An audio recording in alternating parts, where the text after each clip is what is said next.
شبیر قمر بخاری، جو خدا رات کو درختوں کی ٹہنیوں پر بیٹھے پرندوں کو نیند میں گرنے نہیں دیتا، وہ تجھے اور مجھے کیسے بھی یار و مددگار چھوڑ سکتا ہے؟ اللہ اکبر۔ پوچھا گیا بابا کیا حال ہے؟ اس نے کہا کوئی حال نہیں، اللہ کی نعمتیں کھا کھا کر دانت ٹوٹ گئے ہیں، زبان اس کی ناشکری سے پھر بھی باز نہیں آ رہی۔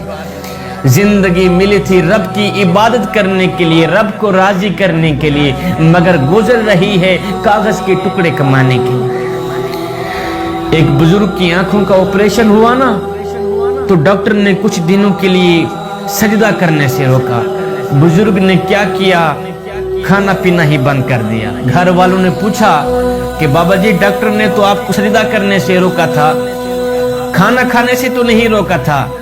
بزرگ رو کر کہتا ہے کہ جس مالک کو سجدہ نہ کر سکوں اس کا رزق کھاتے ہوئے مجھے شرم آتی ہے۔